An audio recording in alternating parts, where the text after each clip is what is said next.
오늘은 이제 8번째 사사시대. 그러니까 오늘 교재로 보면은 순환시대라 적혀 있죠. 그래서 순환시대, 사사시대가 오늘 시작할 텐데, 우리 지난번 한번 잠깐 기억해 볼까요? 지난번 시대가 우리 정복시대, 여호수아였죠. 그래서 7번째 시대였던 정복시대인데, 여호수아 처음 시작할 때 이제 입성 들어갔죠. 가나안 땅에 들어갔을 때 전체 여호수아를 이끌어갔던 4가지 핵심 단어가, 첫 번째가 건너라. 이제 요단강을 건넜고, 두 번째 점령하는 거, 세 번째 땅 분배, 나누라. 마지막 4번째가 섬기라. 이렇게 해서 여호수아 전체가 이 4가지의 동사가 가장 중점적으로 이렇게 흘러갔습니다. 그리고 처음 갔을 때 만났던 여인이 라합. 그래서 라합은 구원의 붉은 줄을 매었었죠. 그것이 있었고, 예수님의 계보에 들어갔던 믿음의 여인이었다. 이방 여인이었지만 그것을 기억하시면 되고, 그 다음에 요단강을 내디딜 때 특별한 것은 우리가 발을 내디뎠을 때 하나님께서 역사하셨던 거, 이게 믿음의 순종에 대해서 말을 했었고요. 그리고 요단강 한가운데 제사장의 어깨, 언약궤를 메고 있었던 그 수고와 헌신, 그 땅을 마른 땅으로 지나가죠. 그리고 길갈, 건너편 건너가서 길갈에서 할례를 행하면서 이제 구별된 백성, 그 거룩한 전쟁이라는 이제 하나님의 헤렘 전쟁이 시작된 것을 말하죠. 제일 첫 번째 가장 강력한 여리고성이 이제 진멸되어지죠. 무너지죠. 그래서 그때 이겼지만 아간의 범죄 때문에 그 다음 아이성에서 완전히 대패하죠. 그리고 나서 아간의 범죄를 이제 제거합니다. 암덩어리를 제거하는 것처럼. 그래서 악을 진멸하고요. 그리고 기브온 전투에서 그 여호수아가 외쳤던 그 외침. 그래서 태양아 이제 머물라 하였던 그 말씀 있죠. 그래서 그 여호수아의 외침을 통해 하나님께서 기적을 일으키셨고, 그리고 나서는 땅을 분배합니다. 땅이 분배되고, 땅 분배할 때 그 갈렙의 외침 있죠. 유다 지파에서 먼저 일어나서 이 산지를 지금 내게 주소서, 이렇게 먼저 하나님 나라를 침노했던 것. 그리고 마지막으로 여호수아 이제 고별 설교, 마지막으로 했던 그 설교가, 나와 내 집은 오직 여호와만 섬기겠다. 너희도 오늘 여기서 택하라. 이렇게 했던 그 부분까지 지난번 봤습니다. 오늘 이제 사사기 넘어갈 텐데, 사사기 앞부분이랑 이제 여호수아 마지막 장이랑 조금 겹쳐져요. 그래서 그 부분은 지난주에 했기 때문에 조금 이제 생략할 부분이고요. 오늘 앞부분에는 그 사사기, 뒤에는 룻기에 대해서 잠시 또 살펴볼 겁니다. 자, 이제 사사기 하면 아마 이걸 잘 아시는 분들 계실 거예요. 사사기 하면 우리 보드마크 한번 갖다 주실 수 있나요? 깜빡했네요. 정수기 위에 있습니다. 사사기 하면 2가지의 관용구가 있어요. 그러니까 쉽게 말하면 핵심적인 2문장이거든요. 사사기에 있어서. 그 말씀이 어떤 말씀이냐면, 첫 번째가 말씀을 찾아볼게요. 2장 11절 말씀입니다. 2장 11절 한번 찾아보겠습니다. 2장 11절에 2장 11절 같이 한번 읽어볼까요? 자, 시작. 이스라엘 자손이 여호와의 목전에 악을 행하여 바알들을 섬기며. 아멘. 첫 번째 사사기의 관용구는 악을 행하여 합니다. 짧게 말하면 풀네임이지만 악을 행하여, 이제 여기 나오는 것처럼 여호와의 목전에 악을 행하여, 이렇게 말하는 부분이 총 7군데가 나와요. 사사기 2장 11절, 그리고 3장 7절, 그 다음에 3장 12절, 그리고 4장 1절, 그리고 6장 1절, 엄청 많죠? 그 다음에 10장 6절, 그 다음에 13장 1절, 이렇게 나옵니다. 엄청나게 많이 반복되어지죠. 이게 핵심적인 사사기에 있어서 좀 독특한, 중간중간에 계속 여호와 앞에 목전에 악을 행하였더라, 이스라엘이. 그래서 7번이 반복돼요. 7번이 반복되면서 나중에도 말하겠지만 이 사사기의 사이클이 7번 반복되거든요. 그 부분이 여기서 좀 이제 포함되어 있는 거죠. 그래서 평화와 샬롬의 시대에 타락하는 것, 죄를 범하는 걸 말하고요. 그리고 두 번째 관용구는 이제 몇 장이냐면 한번 찾아보겠습니다. 17장 가볼게요. 17장 6절. 사사기 17장 6절 부분 한번 찾아보겠습니다. 사사기 17장 같이 한번 읽어볼까요? 17장 6절입니다. 시작. 그때 이스라엘에 왕이 없으므로 소견에 옳은 대로 행하였더라. 아멘. 왕이 없었으므로 어떻게 했다고요? 없었으므로 자기 소견에 옳은 대로. 자기 좀 길죠? 소견에 옳은 대로 행하였더라. 이렇게 나오는 부분이요. 성경의 사사기에 12장 8절, 17장 6절, 그리고 21장 25절 또 이렇게 정확히 표현됩니다. 왕이 없었으므로 자기 소견에 옳은 대로 행했다. 이렇게 두 문장이 연결되거든요. 이게 어떤 의미일까요? 즉 자기 생각대로 했다는 거죠. 왕이 없었다 이렇게 말하고 자기 소견에 옳은 대로 했다. 왕이 없었다. 앞에 부분이 왕이 없었다인데 이스라엘엔 왕이 누구시죠? 하나님이시잖아요. 왕이 없었단 말은 하나님을 왕으로 인정하지 않았다 이런 뜻이죠. 그래서 하나님에 대한 인정도 하지 않고 어떤 권위와 질서 이런 거 신경 쓰지 않는다. 그리고 이런 거를 왕 대신 하나님을 인정하지 않으니까 어떻게 했냐면 자기 소견에 각기 자기 손에 옳은 대로 행했다. 자기 마음 내키는 대로 했다는 거예요. 자기 생각대로 내가 원하는 대로 내가 욕구하는 대로 그대로 살았다라는 것이 여기서 말하는 거고요. 그래서 이 부분은 이제 사사기의 전체 또 핵심이기도 해요. 사사기가 질서나 순종이 없는 세대를 말해요. 또 팀 켈러 목사님은 사사기를 딱 한 문장으로 이렇게 표현하더라고요. 이제 실패의 삶. 그래서 사사기 전체가 실패의 삶이다라고 말하면서 사사기는 절반짜리 순종을 말해요. 지금 이 시대의 순종을 좀 많이 이제 포함하고 있어요. 절반짜리 순종이 뭐냐면 하나님도 섬기고 또 뭐도 섬기고 우상도 섬기고. 그러니까 이제 우리가 지금 보면 세상이죠. 그래서 하나님도 100% 신뢰하지 않지만 또 세상과도 타협을 해요. 그러니까 양쪽을 같이 섬기는 시대가 이제 사사기 시대이기 때문에 절반짜리다. 그래서 이 부분이 사사기에 처음 시작할 때 우리가 바라봤던 거고요. 또 이제 사사기에서 독특한 것이 또 나오는데 교재에 보면 이렇게 두 번째 보시면 이렇게 책이 있죠. 책 부분에 지우개도 필요합니다. 지우개도 같이 아마 물티슈나 이게 종이가 휴지 같은 게 있으면 좋겠다. 보면 이렇게 사사기에 사이클이 있는데 두 번째는 사사기 7번의 사이클이 있어요. 첫 번째가 이렇게 한번 볼게요. 첫 번째는 죄입니다. 죄의 사이클이 있어요. 평온하면 우리는 좋아하지 않을 것 같은데 사람의 본성이 어떻죠? 편하면 이제 범죄해요. 그러니까 뭐랄까 타락하게 되는 거죠. 그래서 이 부분이 이스라엘이 평안과 샬롬의 시대 때 죄를 범합니다. 그래서 죄로 인해서 타락하는 것이 나오고요. 그리고 타락할 때, 죄할 때 가장 대표적인 게 뭘까요? 우상숭배입니다. 우상숭배. 그래서 우상숭배 중에서는 바알과 아세라 우상숭배가 첫 번째 죄가 시작되고요. 그리고 대표적인 타락이죠. 두 번째, 죄를 지으면 하나님께서 어떻게 하실까요? 하나님께서 어떻게 하실까요? 제가 바로 말씀드리겠습니다. 그래서 이때는 이제 압제가 시작돼요. 압제라고 책에도 그렇게 적혔죠. 노트 뭐죠? 압제. 압제는 어떤 뜻이냐면 하나님의 심판이 있어요. 하나님의 뭐라고요?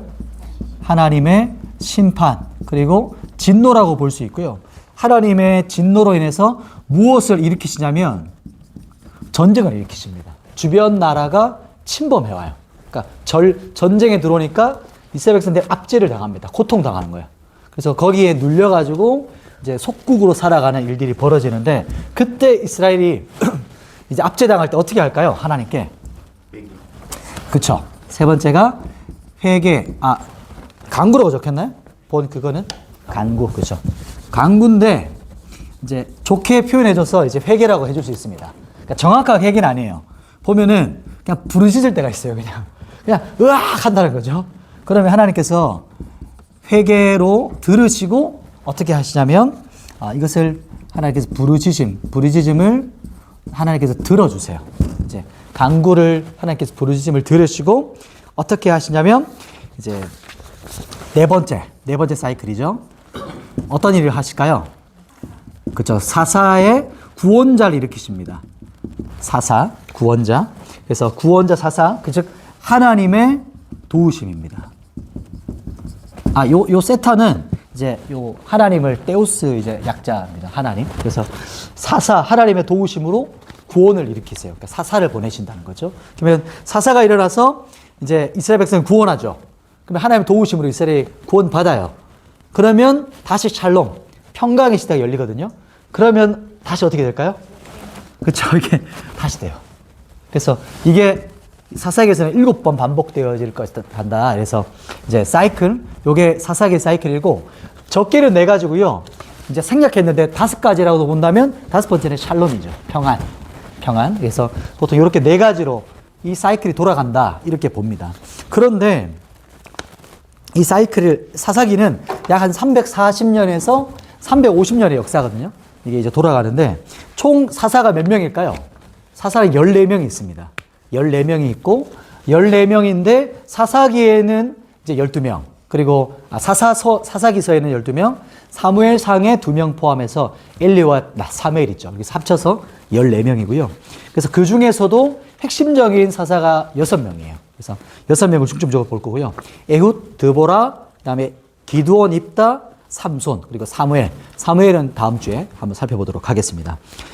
그런데 이렇게 단순하게 반복되는 게 아니고 이 원을 이렇게 옆으로 돌린다 생각하시면 입체로 본다면 이렇게 우리는 정면을 보잖아요. 옆으로 돌린다 생각하시면 이 원이 처음에는 작게 시작했다가 점점 어떻게 돼요? 점점 증폭되어져요. 죄도 그렇고 이 모든 것들이 점점 극단으로 치우친다는 거죠. 그래서 사사시대 보면 처음에 있었던 사사와 마지막 점점 가면서 사사들이 모습들이 뭔가 온전치가 않아요. 이상한 모습들이 자꾸 등장합니다. 그런 걸 보면서 사사기는 그 모습을 보여주면서 치명적인 사사들의 약점, 연약함을 보여주면서 궁극적으로 그러니까 진짜 사사, 진정한 구원자 대신 예수 그리스도를 기다리게 하는 거예요. 그래서 구원자 대신 예수 그리스도만이 소망이라는 것이 사사기에서 계속해서 사람들의 마음에 이제 메시아 그 사상 있죠. 그것들이 일어나게 하는 방향성이 있습니다. 그래서 요것이 오늘 잠시 살펴봤던 이제 사사기의 기간 앞부분이고요. 그러면 이제 드디어 한번 본문으로 한번 들어가 보도록 하겠습니다. 우리 1장 한번 볼게요. 1장 다시 앞으로 돌아와서 사사기 1장 1절 한번 보시겠어요? 1장 1절 한번 제일 첫 부분에 보면 이렇게 말해요. 여호수아가 죽은 후에 이렇게 말하죠. 뭔가 좀 익숙하시죠? 기억 안 나시나요? 보면은 출애굽기 시작할 때 어떻게 되죠? 요셉이 죽고 나서 시작하죠. 그리고 여호수아 시작할 때는요. 모세가 죽고 시작하죠. 오늘 사사기는 여호수아 죽고 시작합니다. 이렇게 구약 성경이 쭉 연결되어 있는 거예요. 스토리들이. 또 하나의 역사들이 이렇게 연결되어 있다는 거죠. 그래서 1장부터 이제 가나안의 정복이 시작되는데요. 땅 정복이 이제 각 지파별로 쭉 시작되는데 뭔가 이제 조금씩 타협돼요. 지파별로. 타협이 되고 어떤 데는 이제 남겨집니다. 이 가나안 땅의 족속들이. 그래서 드라마에 보면 복선처럼 이제 남겨진 가나안 족속들이 나중에 이스라엘 어떻게 할까요? 이스라엘을 올무가 되고 옆구리에 가시가 돼요. 그리고 심지어 마지막 보면 단지파는 이제 마지막 이제 34절이죠. 1장 34절에 보면 단지파는 오히려 산지로 몰려가지고 못 내려와요. 이제 이 아모리 족속이 원래 단지파 땅을 그냥 꿰차고 앉아 있는 거예요. 힘이 없어서 오히려 속국으로 있는 그런 느낌의 이제 본문이 있습니다. 이제 2장에 보면 이제 2장에 여호수아가 이제 110세로 해서 죽습니다. 8절에 이제 여호수아가 110세 나이로 죽고 그리고 어떻게 되냐면 10절이죠. 우리 지난번에 잠깐 살펴봤는데 또 한번 읽어보도록 할게요. 2장 10절 같이 한번 읽어보겠습니다. 시작. 그 세대 사람도 돌아갔고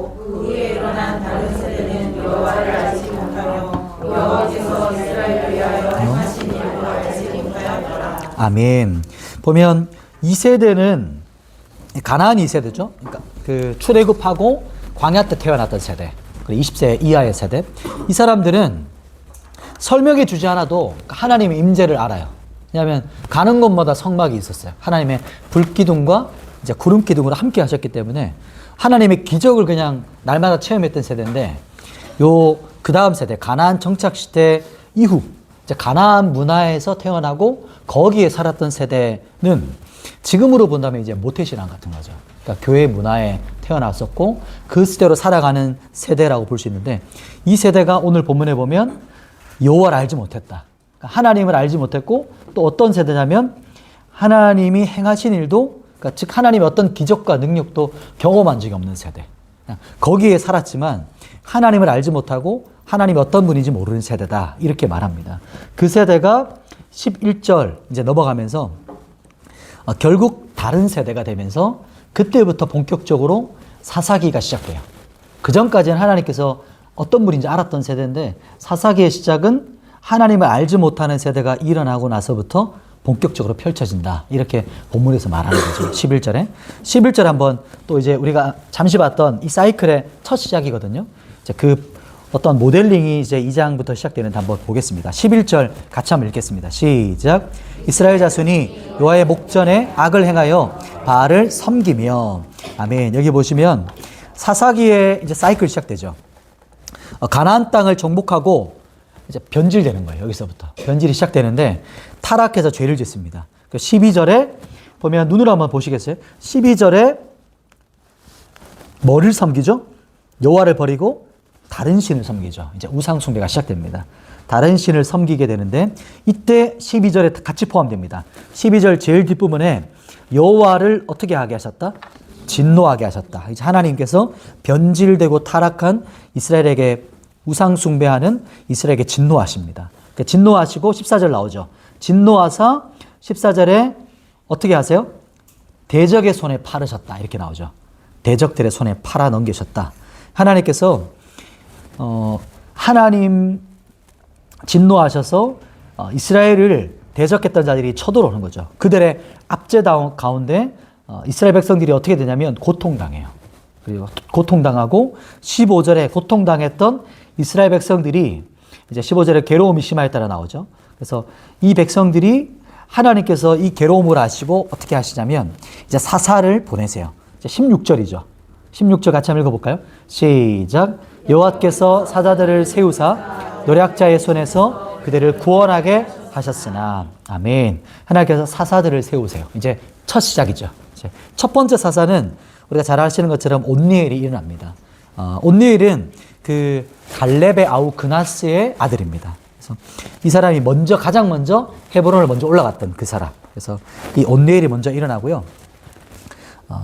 이제 이 사사라고 보면 왕과는 조금 달라요. 왕은 이제 왕정이 연결되지만 사사는 아들에게 물려지는 게 아니고 또 지파에서 다양하게 하나님께서 일으키세요. 그래서 뭐랄까 임시적이시면서도 이제 각 지파에서 막 일으키시는 하나님의 그때그때 따라 사사를 일으키는 그런 사람이다. 그래서 왕이라기보다는 군대 장관과 비슷한 인물. 그래서 군대로 이끄는 사람이 더 가깝습니다. 그래서 하나님께서 대적의 손에서 구원을 하신다. 그 첫 사사가 바로 온니엘. 그래서 7절에 보면 3장이죠. 3장. 그래서 3장에 보면 3장 7절에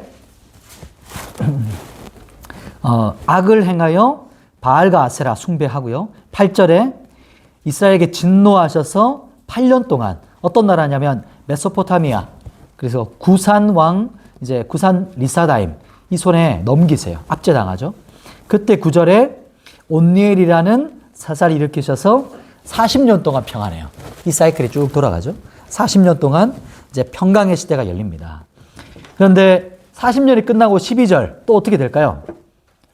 여호와의 목전에 뭘 행하죠? 악을 행하여. 보이시죠? 그래서 다시 사이클이 시작됩니다. 뭔가 이 사사기는 똑같은 사이클이 계속 반복되어져 가지고 너무 좀 우리가 볼 때 너무 바보 같은 거예요. 왜 이렇게 계속 이러지? 그런데 우리도 거의 비슷합니다. 이게 여기서 생략되어진 몇십 년, 1, 20년 이렇게 넘어가면 우리는 1, 20년이 아니죠. 단위가. 그죠? 이것을 보면서 이제 성경이 우리에게 계속해서 말하고 있는 거죠. 이런 패턴으로 돌아갈 때 우리에게 이제 우리를 교훈하고 또 말씀하고 있는 겁니다. 자, 12절에 다시 시작되는데요. 이때는 이제 악을 행해서 하나님께서 어떤 왕에게, 어떤 나라에게 또 압제당하냐면 12절에 찾으셨나요? 네. 그렇죠. 모압 왕. 그렇죠. 모압 왕 에글론입니다. 모압 왕 에글론인데 에훗을 잠깐 좀 살펴보고자 하는데 에훗으로 표현할 때 15절에 보시면 우리 15절 같이 한번 읽어볼게요. 에훗이 이제 일어납니다. 15절 같이 읽습니다. 시작. 이스라엘 자손이 여호와께 부르짖음에 여호와께서 그들을 위하여 한 구원자를 세우셨으니 그는 곧 베냐민 사람 게라의 아들 왼손잡이 에훗이라. 이스라엘 자손이 그를 통하여 모압 왕 에글론에게 공물을 바칠 때. 아멘. 여기 보면 에훗이라 이렇게 표현할 때 앞에 왼손잡이라고 나오죠. 왼손잡이. 그래서 이 왼손잡이라는 것은 이제 구원자 왼손잡이 에훗을 일으키시는데 오른손에 장애가 있었다는 게 은유적인 표현이에요. 오른손 장애가 있던 사람. 그래서 왼손을 썼던 사람이거든요. 왜냐하면 항상 오른손 자비들이 많고 또 베냐민 지파들이 왼손 자비가 있긴 하지만 그래서 이렇게 성경에서 표현할 때는 오른손에 장애가 있었다라는 것을 우리가 볼 수 있는 거죠. 보면 이 장애가 있는 에웃이었기 때문에 나중에 보면 비둔한 모압 왕 에글론을 비둔한 자라 하거든요. 그러니까 엄청나게 이거 뭐랄까 아시겠죠? 몸이 이제 비대했다는 거예요. 엄청나게. 그래서 그 사람이 그런 어떤 두려움 없이 어떤 장애인이니까 자기 나 하나도 뭐 제압할 수 있을까 이런 생각으로 1대1로 이제 면담을 합니다. 그 사석에서. 그래서 그 그늘진 그런 다락방으로 올라가서 이제 서늘한 다락방에 올라가서 경계심이 없었던 거예요. 그래서 순식간에 에웃의 칼에 죽임을 당해요. 그래서 아무래도 신하들이 바깥에 있는데 안 내려오는 거예요. 그래서 나중에 문을 열고 들어갔더니 이미 죽은 거죠. 그래서 그때 에훗과 이스라엘 군대가 일어나서 승리를 이제 합니다. 그것이 이제 30절에 보면 쭉 내려와서 30절에 그 땅에 80년의 평원이 있습니다. 80년간 평강이 임하고 그리고 31절 한 절에 나오는 또 사사이기도 한데요. 이 31절에 삼갈이라는 사사는 소막대기로 블레셋 사람을 죽였던 사사.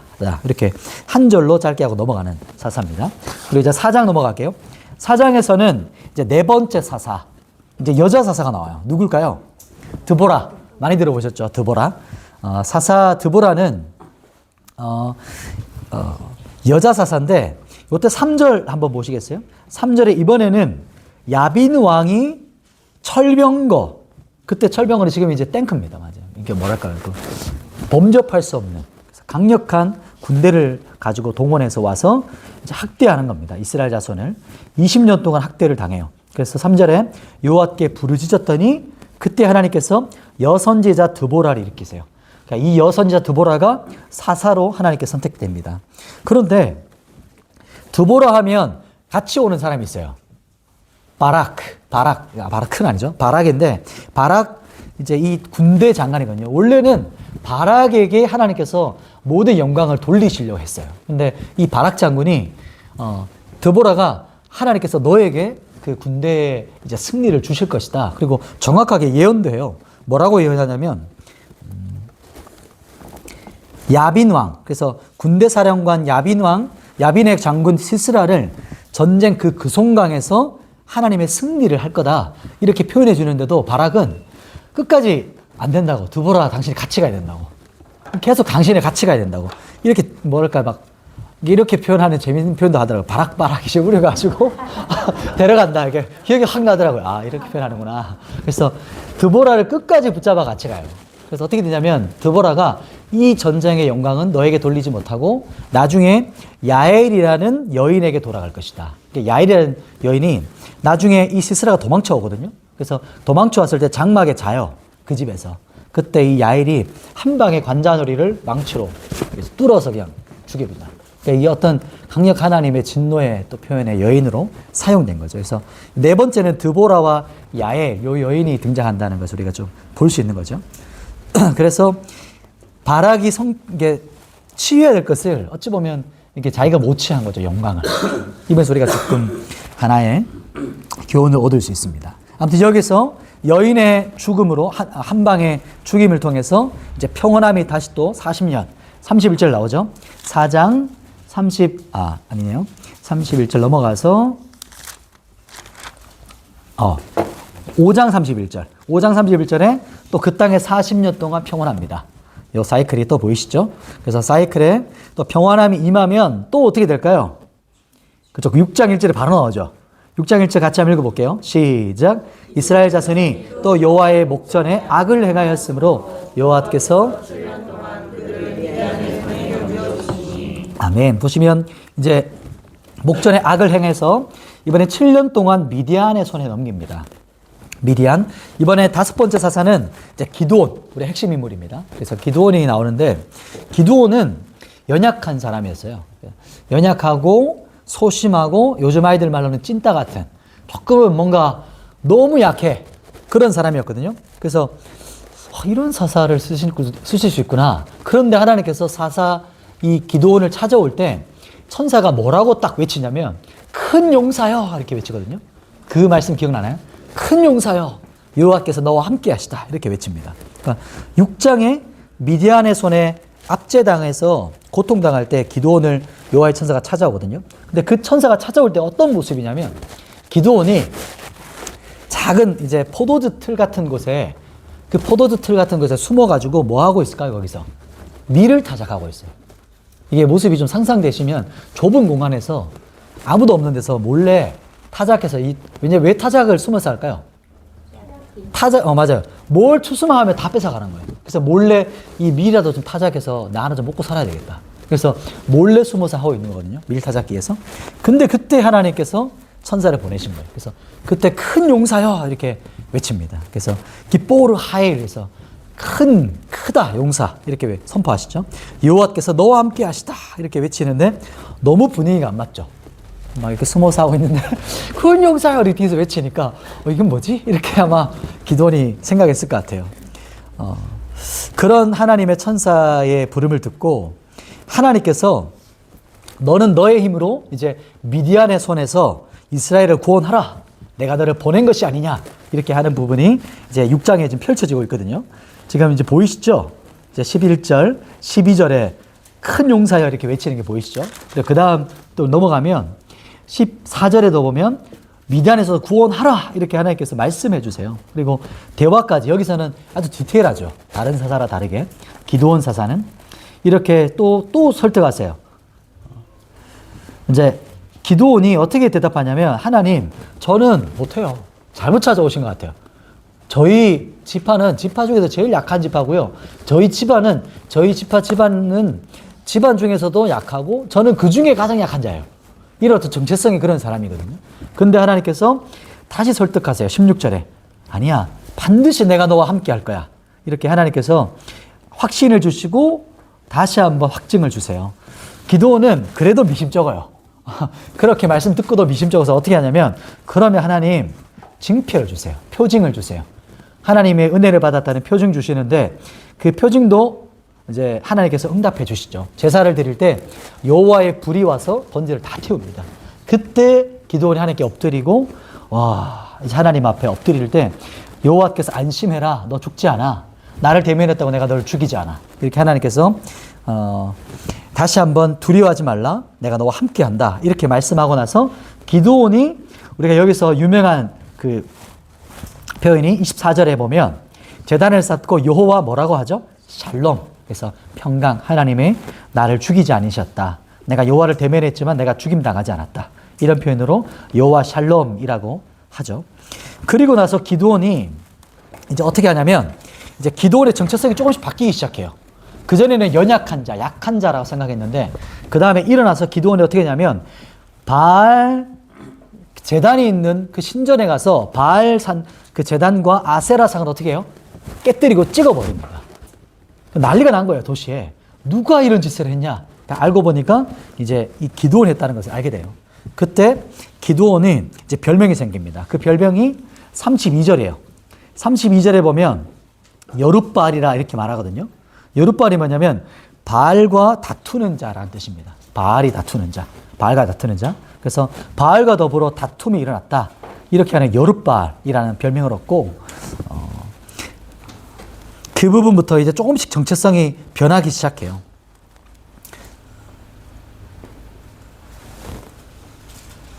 그래서 이제는 연약한 자, 약한 자, 또 숨어있는 자가 아니라 바알과 싸우는 자. 이게 조금 우리에게 적용한다면 세상과 싸우는 거죠.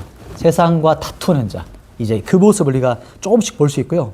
그리고 이제 본격적으로 하나님의 부르심의 사건이 일어나요. 그 사건이 어떤 거냐면 36절부터 시작됩니다. 36절에 하나님께 기드온이 하나님께 여쭤요. 그리고 하나님 저의 손에서 하나님께서 진짜 이스라엘 구원하려면 왜냐하면 이제 34절에 하나님의 영이 기드온에게 임하시거든요. 보통 사사에게 하나님의 영이 임하세요. 그리고 나중에 삼손도 계속해서 그렇게 임하죠. 저를 통해서 구원하시려면 저에게 징표를 주세요. 그게 양털 있을 사건이죠. 그러니까 시험하는 사건이에요. 본격적으로 하나님 부르심의 사건이 일어나는데 하나님 정말 저를 통해 제가 사사입니까? 그러면 이번에 이 양털을 이렇게 양털을 제가 바깥에 놔둘 테니까 양털에만 여기 이슬이 내리게 해주세요. 다른 땅은 마른 땅으로 되게 해달라고 이렇게 고백하죠. 그랬더니 하나님께서 어떻게 하시죠? 응답하셔서 양털만 이렇게 적게 하시죠. 그리고 그렇게 했으면 하나님 감사합니다 이렇게 하면 좋았을 텐데 한 번 더 해요. 반대로 이번에는 하나님 제가 믿을 수는 있겠는데 한 번만 더 할게요. 그래서 양털 말고요. 이번에는 바깥에 마른 땅에 이슬을 하게 해주세요. 그래서 그랬더니 하나님께서 어떻게 하시죠? 거기에도 응답해 주세요. 그래서 마른 땅엔 이슬이 있지만 양털은 뽀송뽀송하게 마르게 합니다.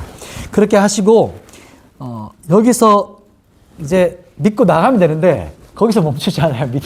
기드온이 한 번 더 합니다. 또 어떻게 하냐면 이번에는 또 의심이 있는 거예요. 물증이 또 원하는 거죠. 하나님께서 또 기다려주세요. 또 참으세요. 7장인데요.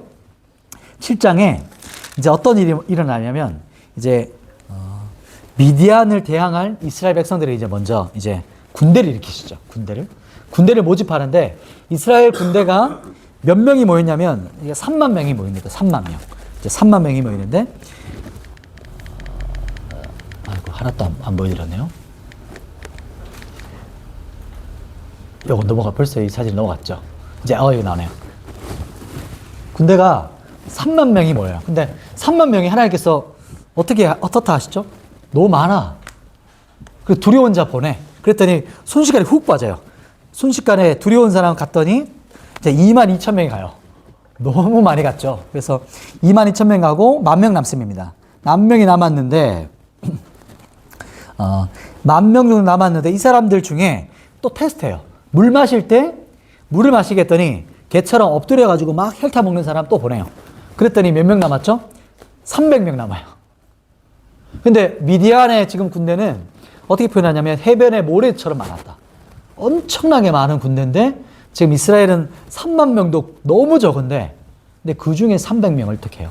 이게 하나님께서 내가 하겠다는 것을 의지를 나타내는 것이고 3만 명을 통해서 이기면 우리가 잘 싸웠다. 그런 여지 자체를 안 주시는 거죠. 아예. 그래서 이 300명의 기드온의 용사들은 어떤 전략을 가지고 가냐면 전략이 있습니다. 그 전략이 7장에 보면 16절이죠. 16절 같이 한번 볼까요? 16절에 7장 16절 같이 읽습니다. 시작. 300명을 세대로 나누어 각 손에 나팔과 빙 항아리를 들고 항아리 안에는 횃불을 감추게 하고. 아멘. 300명의 전쟁 전략이 뭐냐면 나팔 그리고 빈 항아리 안에 횃불이에요. 이게 전략입니다. 이게 무슨 전략이에요? 전략이 또 어떤 전략이냐면 이걸 가지고 진영 가운데로 막 달려가요.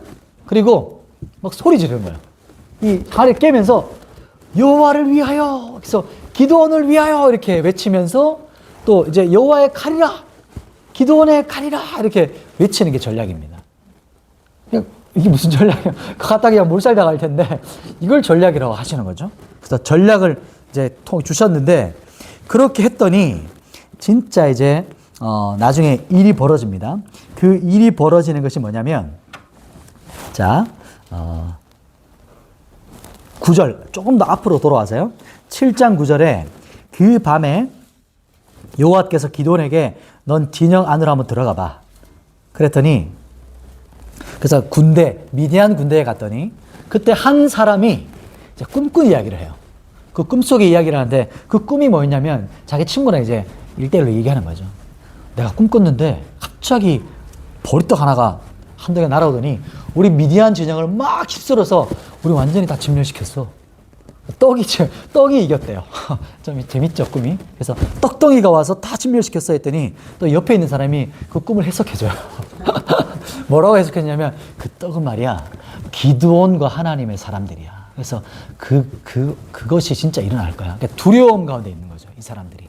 이미 하나님께서 그 진영 가운데 하나님의 두려움이 가득하게 하셨어요. 그래서 하나님의 뜻이 이루어지게 되는 것이고 그것을 이제 누구만 모르고 있냐면 기드온이 몰라요. 불안했겠죠. 내가 지금 300m로 뭐 하는 짓인가. 지금 밑에는 막 엄청나게 수십 마리 군대가 있는데 우리 왜 이러고 있나 이렇게 했을 때 하나님께서 다시 확증을 주시고 그 다음 우리가 읽었던 그 부분이 그 전략인 것이죠. 그렇게 해서 이제 일어나는데 정말 하나님께서 그 일을 행하세요. 그렇게 사람들이 300명이 나팔을 양각나팔을 불거든요. 막 불면서 왔을 때, 그리고 빙하리를 막 진영마다 흩어져가 깰 때, 그 횃불을 막 휘두르는데, 그때 순식간에 어떻게 일이 벌어지냐면, 그 진영에 있는 사람들이 1대1로, 그죠? 이제 1대1 속으로 하는 거예요. 1대1로 서로 칼로 찔러주기. 그래서 순식간에 진멸. 이게 바로 이 미디안 하나님께서 구원하실 때 있었던 일인 겁니다. 보면 여기서 아주 디테일하죠. 그래서 우리가 이 부분에 하나님의 참 디테일한 하나님의 역사구나. 그래서 친구끼리 칼로 찔러 죽이고, 혹 도망쳤던 사람들은 이제 기드온이 끝까지 따라가서 찔러 죽이고 진멸합니다. 그리고 그렇게 해서 하나님께서 미디안의 손에서 기드온을 통해서 구원하시는 사건. 이렇게 길게 나오죠. 그죠? 부르심부터 시작해서 이야기 어떻게 진행되는지, 하나님의 부르심을 기드온이 어떻게 받고 사명을 어떻게 받는지 그 이야기가 나오고요. 그런데 여기서 끝나면 좋을 것 같은데 이상한 마침이 시작돼요. 8장을 넘어가요. 8장에 조금 더 기드온이 나옵니다. 어떻게 되냐면 21절에 보면 기드온이 낙타 목에 있던 초승달 장식들을 떼어가요. 그러니까 마지막 진멸하고 나서 그 사람들에게 초승달 장식들, 초승달 장식은 뭐냐면 1월 성신을 섬기는 그 상징이에요. 우상을 섬기는 것들, 그런 것들을 가져가요. 뭔가 좀 마지막 이상하죠. 그리고 은금 패물을 사람들에게 요구하고 나서 27절에 그 은금 패물을 가지고 에봇을 만들어요. 금으로. 그랬더니 이 금을 이스라엘 백성들이 어떻게 하냐면 음란하게 섬겼다. 이 음란은 우상 숭배를 바로 1대1이거든요. 그래서 우상 숭배를 에봇을 우상 섬기는 것처럼 이스라엘 백성이 섬겼다. 이렇게 말을 합니다. 그리고 결말 29절에 보면 결말이 여룻발이 나오죠. 여룻발. 그리고 기드온이 30절에 아내가 많았어요. 아내가 많았다. 뭔가 이렇게 아들이 몇 명? 7명이 아니고 70명이에요. 이 상상이 안 되시죠? 그죠? 70명. 집이 여러 채가 있었을 것 같아요. 그죠? 70명 따로따로 다 살아야 돼요. 다 아들인데. 뭔가 조금 느껴지시죠? 뭔가, 사사가 뭔가 이제 약함과 연약함이 둘러서 계속해서 말하기 시작합니다. 그리고 또 독특한 부분이 뭐냐면요. 31절에 아들의 이름을 말해줘요. 세겜에서 아들 첩도 있어요. 첩도 아들을 낳았는데 그 아들 이름이 뭐라고요? 아비멜렉. 아비멜렉은 합성어인데요. 아브와 멜레크가 합성된 거예요. 아브는 아버지거든요. 멜레크. 근데 멜레크, 그래서 아브는 아버지인데 멜레크는 다스린다. 왕을 말해요. 왕, 멜레크. 그러면 아버지 플러스 왕이에요. 무슨 뜻일까요? 아버지가 왕이다. 그 아버지가 누구예요? 기드온이에요. 이름 누가 지었을까요? 자기가 지어준 거죠. 그러니까 지금 자기는 왕처럼 살고 있는 정체성을 갖고 있는 거예요. 뭔가 좀 이상하죠? 기드온 사사의 마지막이 조금씩 이상하게 마치기 시작한다는 것을 이제 복선처럼 나타내는 부분이 바로 이제 8장입니다. 그래서 9장 넘어가 볼게요. 근데 아비멜렉, 기드온의 아들이었던, 첩의 아들이었던 아비멜렉은 그러니까 형제들에게 엄청 이제 힘들었겠죠. 그런데 어떻게 하냐면 70명, 2절에 보면 아비멜렉이 자신의 형제 70명을 죽여버려요. 그리고 왕으로 자기가 삽니다. 자기가 왕처럼 살아요. 그래서 이 사람이 결국에 어떻게 되냐면, 이 이야기는 좀 스킵하고요. 어떻게 되냐면, 성 위에서 한 여인이 맷돌을 던졌는데, 맷돌에 머리를 맞고 죽어요. 좀 치욕적인 죽음이죠. 그렇게 죽음을 당했던 사람이 이 아비멜렉입니다. 아비멜렉이 죽음을 당합니다. 그리고 6번째 사사가 나타나는데요. 그 부분이 이제 죽었던 게 53절입니다. 9장 53절. 9장 53절에 맷돌 윗짝에 맞아 두개골이 깨져 죽어요. 아비멜렉이. 이렇게 좀 저주스러운 죽음을 맞이하게 되죠. 그리고 나서 이제 그 다음 10장에 보면 돌라는 여섯 번째 사사가 돌라가 일어났고요. 그리고 23년 다스렸고 별 얘기 없고 그리고 마쳤고요. 그리고 그 다음 사사 7번째 사사가 야일이라는 사사가 22년을 다스렸고요. 그리고 또 하나의 잠깐 표현이 나오는데 4절에 보면 아들이 많죠. 아들 몇 명? 30명. 어린 나귀를 타고 다녔고 이제 그렇게 다녔던 모습을 보입니다. 그리고 이제 그 다음 사사 또 7번째 사사는 입다입니다. 입다가 또 성경에서 좀 포인트로 나와요. 또 중요한 사사입니다. 입다는 길르앗 사람 입다가 나오는 11장 넘어가 볼게요. 11장에 보면 길르앗 사람 입다가 나오는데 길르앗 사람 입다는 기생의 아들이었어요. 그래서 서자였던 거죠. 서자. 그러니까 서자였기 때문에 형제들에게 있어서 쫓겨났어요. 같이 있지 못하고. 쫓겨났던 사람인데 그런데 쫓겨난 곳에서 잡류들, 성경에서 잡류라고 표현했는데 쉽게 말하면 불량배, 그냥 동네 그냥 그런 어떤 사람들. 그러니까 불량배들이 이 입다에게 몰려오기 시작해요. 이게 뭘 말할까요? 입다가 뭔가 영웅과 같은 호골이었어요. 그러니까 사람들의, 남자들에게 매력을 끄는 자. 딱 있으면 사람들이 몰려와. 그리고 당신 우리에게 대빵 대달라고 이렇게 하는 그런 사람이었어요. 그러니까 엄청난 사람이었죠.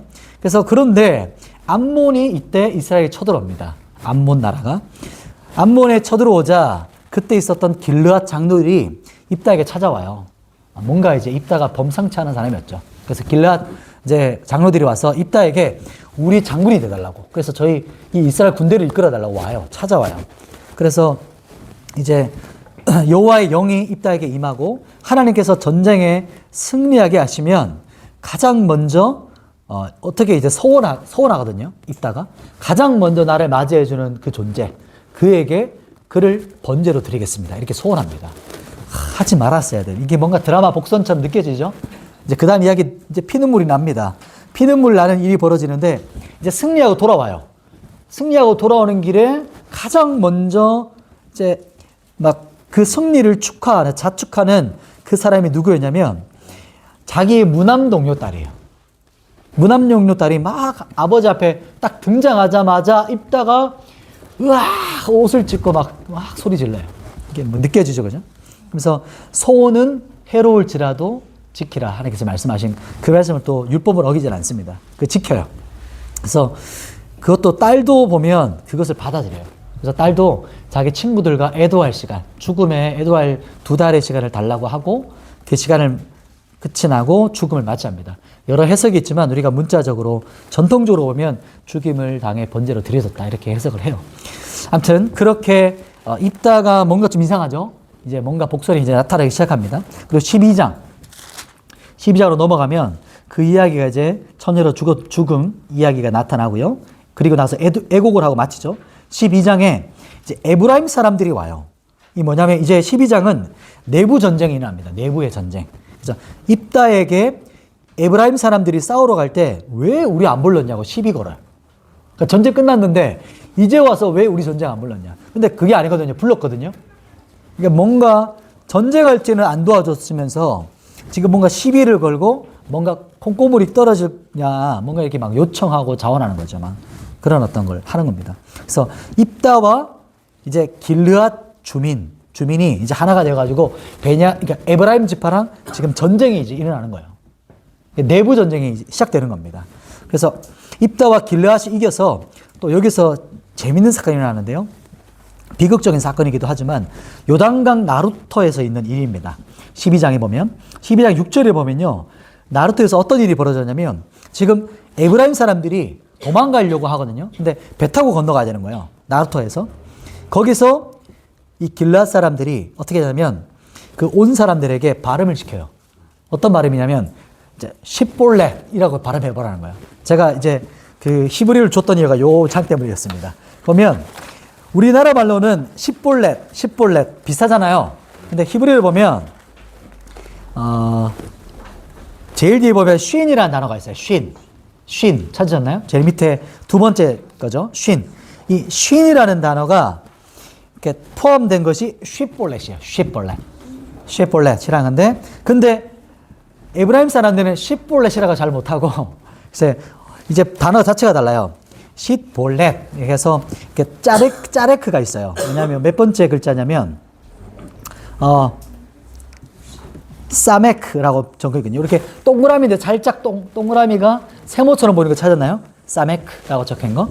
요 사메크라는 단어가 적힌 십볼렛 이렇게 해서 우리나라 말은 별로 차이가 없어요. 근데 히브리어 하는 사람들은 이게 경상도라든지 지역마다 발음 잘 못하는 거 있죠. 그러니까 그런 것처럼 딱 특색이 나오는 거예요. 사투리처럼. 그래서 거기서 발음 못해서 죽임당했던 자들. 이게 비극적인 일이 벌어집니다. 몇 명이 죽었을까요? 그래서 이때 죽었던 사람들이 4만 2천 명이 죽임을 당해요. 이 전쟁 때문에. 참 비극적인 일이죠. 그래서 어떻게 되냐면 씨가 마르는 거죠. 에브라임 지파가. 그러니까 이런 일이 전쟁의 결과가 충격적인 결과가 일어나고요. 그리고 이제 9번째 사사가 등장하는데 9번째가 누구였냐면 이제 입산입니다. 입산. 입산도 짧죠. 입산은 짧게 나오는데 뭐라고 나오냐면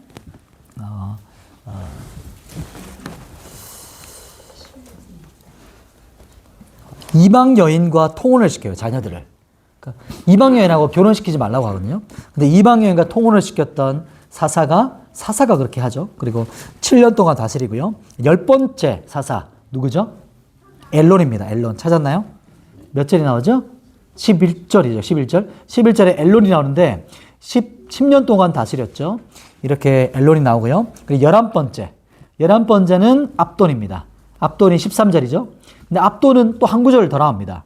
14절에 아들이 몇 명이죠? 그죠. 아들도 많습니다. 또 손자까지 표현돼요. 손자 30명. 왜 표현했냐면 그들이 뭐 타고 다녔어요? 나귀를 타고 다녔어요.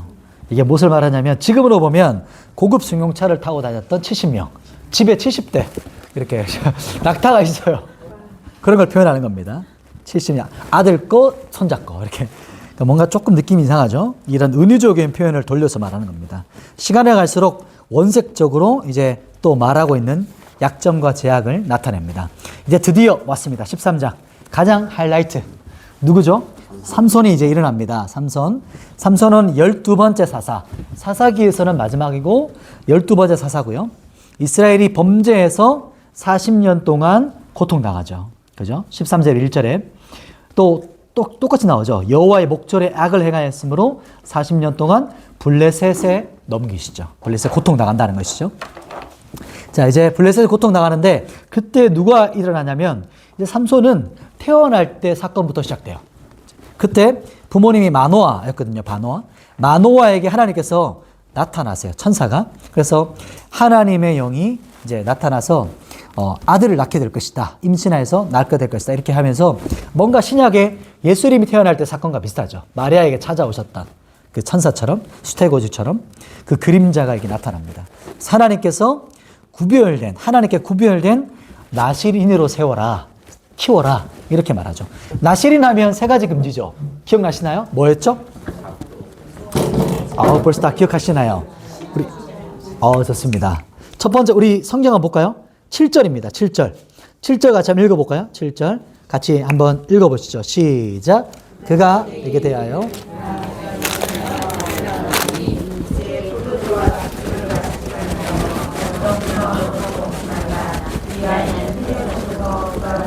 같이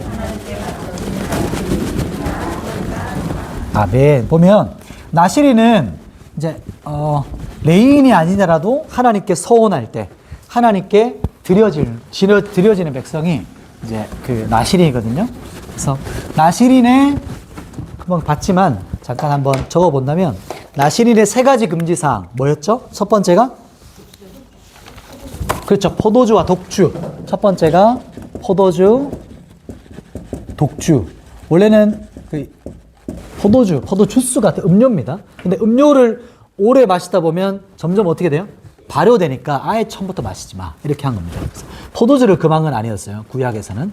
근데 우리는 우리나라 말로 포도주라고 번역하지만 포도 음료. 왜냐하면 그 당시 그것 요단강은 너무 석회질이 많았기 때문에 마실수록 사람이 죽어가는 거죠. 그래서 음료로 많이 마셨어요. 물보다는. 그래서 포도주 금지였습니다. 두 번째가 뭐였죠? 그죠? 시체에 표현되는 시체 만지는 거 금지. 시체는 이제 부정한 걸 말하는 거예요. 부정한 걸 대표하는 거죠. 세 번째는요, 머리 자르는 것을 이제 머리 삭도 되는 거 좀 길죠? 머리카락 자름 금지. 머리카락 금지하니까 좀 머리 이상하더라고요. 그래서 머리카락을 그럼 자라게 하면 안 되나? 이렇게 느낌 들어가지고 머리카락 이게 자르는 걸 금지했어요. 그런데 이제 느껴지죠? 복선처럼 이 세 가지를 삼손이 태어나서 뭐 어떻게 할까요? 다 어기는 걸 이제 성경에 나오는 거예요. 그래서 이제 굳이 이렇게 한 번 더 이제 레위기에 있던 걸 다시 한 번 또 표현하는 거죠. 이 세 가지 금지입니다. 그런데 이제 삼손이 처음부터 시작돼요. 삼손이 누가 어떤 여인이 마음에 들었을까요? 자, 쭉 넘어가서 어디 나오냐면 14장의 1절에 삼손이 나오는데 누가 마음에 들어요? 블레셋 사람 딸을 마음에 들어해요. 블레셋 사람이 마음에 든 거예요. 그래서 아내를 맞으려고 내려갑니다. 근데 내려가는 길에 삼손이 그 사자를 만나요. 사자를 만났는데 삼손 도망갑니까? 안 도망가요. 그렇죠. 이 염소 새끼 찢는 것처럼 쫙 찢어버려요. 그냥 죽여버려요. 사자를. 근데 이 사자가 병력한 사자가 아니에요. 젊은 사자입니다. 강력한 사자였는데 찢어 죽입니다. 강력한 이미 하나님의 영이 임하셔서 여기서 자주 표현되죠. 6절에 여호와의 영이 삼손에게 강하게 임하여. 이 부분이 바로 사사의 표징이죠. 여호와의 영이 임해서 죽입니다. 그래서 내려가서 마음에 들어서 그들을 눈에 들었었는데 얼마 후에 이제 돌아오죠. 여자를 맞이하려고 다시 돌아오는데 돌이켜 오다가 그 사자가 죽은 걸 봐요. 근데 그 사자 죽은 것 안에 뭐가 있었을까요? 꿀이 있었어요. 꿀이 안에 있었던 거예요. 그래서 꿀을 막 먹고 이제 먹는데 너무 맛있는 거죠. 그래서 남아있는 꿀을 가져가서 누가 줘요? 부모에게도 줘요. 근데 어디에 있던 거예요? 시체의 것을 가져가는 것이죠. 그래서 여기서부터 이제 뭔가 문제가 생기기 시작하는 겁니다. 그리고 삼손이 이제 이 사건 이후에 이 사건을 기억해놨다가 이것을 블레셋 사람에게 수수께끼로 내요. 수수께끼로 내면서 뭐라고 이제 하냐면 요 수수께끼를 내고 나서 블레셋 사람들이 이 수수께끼를 맞출 수 없는 거예요. 이게 어떻게 이걸 맞춰요, 그죠? 어떻게 수수께끼를 냈냐면 어디 나오죠? 14절이죠. 14절에 먹는 자에게서 먹는 것이 나오고 강한 자에서 단 것이 나왔다. 이게 그냥 자기만 아는 거예요. 자기만 아는 걸 낸 거예요. 수수께끼가. 그러니까 절대 못 맞추죠. 그래서 그 아내 될 블레셋 여인에게 사람들이 계속해서 막 재촉하는 거예요. 그 수수께끼 뭐냐? 우리 내기했는데 이러다가는 이제 그 못 맞추게 되는 거죠. 자기 걸 뺏기게 되는 거죠. 그래서 제독 재촉했더니 결국엔 그 3번 계속 말했더니 알게 됩니다. 그래서 이 일로 인해서 이제 블레셋과 갈등이 일어나기 시작해요. 너 이거 누가 가르쳐줬냐? 막 서로 다투다가 돌아가죠. 19절에. 그리고 나서 어떤 일이 벌어지냐면 이제 블레셋을 향한 하나님의 큰 그림이었어요. 그게 14장 4절에 하나님께서 말씀하세요. 이 모든 것이 하나님의 큰 그림 안에 있는 것이다. 이렇게 하나님의 주권을 이야기하고 나서 15장에 이 기분 나쁘게 삼손이 돌아가면서 화가 난 거죠. 그래서 자신의 아내를 블레셋 다른 사람에게 준 것을 화가 나서 블레셋 사람을 향해서 화가 나서 이제 삼손이 여우를 잡아요. 이걸 어떻게 잡았을지 모르겠어요. 여우 300명을 잡아내요. 300마리. 말이죠. 면이 아니죠. 300마리를 잡아가지고 꼬리를 묶어요. 와, 대단하죠. 하나님의 영이 임했을 때 이런 초자연적인 역사를 해요. 막 엄청 얼마나 빨라든지. 꼬리 잡아서 묶어가지고 묶을 때 어떻게 하냐면 그 꼬리 사이에다가 횃불을 끼워 넣어요. 불 붙여서 보냅니다. 그리고 블레셋 사람들의 밭에 막 불바다가 되는 난리 나는 거죠. 다 곡식이 다 타요. 그래서 이 블레셋 사람들이 화가 머리끝까지 나서 어떤 보복을 하냐면 삼손의 그 여인과 그 장인 되는 사람을 불태워 죽여요. 잔인하죠, 이 사람들도. 그랬더니 다시 삼손이 어떻게 해요? 다시 보복합니다. 이때부터 하나님의 이제 역사가 시작되는 거예요. 이제 보복하는데 블레셋 사람을 죽이려고 이제 보복하고 났더니 블레셋 사람들이 삼손을 죽이려고 몰려와요. 몰려왔을 때 유다 사람이 깜짝 놀라가지고 이 삼손을 그냥 내줍니다. 묶어가지고. 삼손이 묶임당해서 이제 거기에 끌려가는데 그때 유명한 사건이 일어나죠. 유명한 사건이 우리 15장 14절부터 시작됩니다. 15장 14절에 보시면 여호와의 영이 또 임하죠. 이 부분이 이제 삼손에게 가장 잘 나타나는 부분이에요. 여호와의 영이 임하고 15절을 같이 한번 읽어볼게요. 15절 시작. 삼손이 낙의 새 턱뼈를 보고 손을 내밀어 집어들고 그것으로 1000명을 죽이고. 아멘. 보면 삼손이 낙이 턱뼈 사건입니다. 낙이 턱뼈를 하나 딱 들더니 딱 나오네요. 이 쟁반 같은 거 하나, 이걸 딱 하나 들더니 막 사람들을 쳐 죽이는데 몇 명 쳐 죽여요? 1000명을 그 자리에 죽여요. 엄청난 거죠. 사람이 1000명을 죽이고, 그리고 근데 그 다음에 또 하나의 사건이 문제가 일어나는데 16절에 뭐라고 자기가 말하냐면 자기가 이렇게 말하거든요. 낙이 턱뼈로 한 무더기 이렇게 막 자기가 신난 거예요. 낙이 턱뼈로 한 무더기 두 무더기 내가 싸웠다 이렇게 막 자기 일을 막 이렇게 드러내는 거죠. 그리고 뭐라고 표현하냐면 낙이 턱뼈로 내가 1000명을 죽였다. 내가 1000명을 죽였다. 이렇게 말하면서 막 이 말할까 막 이 교만에 가장 이제 심취해서 막 자기 혼자 막 만족이라는 거죠. 1000명을 죽였더니 혼자 군대를 진멸했잖아요. 그렇게 했는데 근데 그 말이 끝나기가 무섭게 17절 그래서 자기가 라맛 레히라고 말하는 자기가 그것을 턱뼈의 언덕 이렇게 자기가 지칭해요. 그런데 그 이후에 어떻게 되냐면 한 절 끝나기가 무섭게 18절에 삼손이 어떻게 되죠? 심히 목이 말라요. 그러니까 목이 마르는데 어느 정도였냐면 목말라 죽을 지경이에요. 18절에 그 나오죠? 목말라서 지금 기진맥진 일사병이 올려가지고 죽기 직전이에요. 지금 땡볕에 이 모습을 보면서 얼마나 사람이 간사하기도 하고 사람의 한계성을 말해주는 거죠. 지금 그러니까 물 한 모금 마시지 못하면 사람이 어떻게 돼요? 죽는 거예요. 이런 인간의 한계성을 모르고 교만한 인간의 모습을 나타내죠. 내가 이뤘다. 내가 했다. 내가 성취했어. 내가 이룬 업적이야. 그리고 이렇게 강조하지만 연약한 것을 아는 거죠. 그때 삼손이 여호와께 어떻게 돼요? 부르짖어 외쳐요. 부르짖어요. 하나님께 부르짖습니다. 하나님께서 물을 내시죠. 그래서 물을 내시면서 물을 마시게 해요. 그래서 우묵한 곳을 터뜨려서 거기서 물이 막 쏟아져 나오는 거죠. 19절에. 그래서 19절 한번 읽어볼까요? 19절 아마 잘 기억하실 겁니다. 15장 19절 시작. 하나님이 레이에서 한 우묵한 곳을 터뜨리시니 거기서 물이 솟아 나오는지라. 삼손이 그것을 마시고 정신이 회복되어 소생하니 그러므로 그 샘을 이름을 에낙고레라 불렀으며 그 샘이 오늘까지 레이에 있더라. 아멘.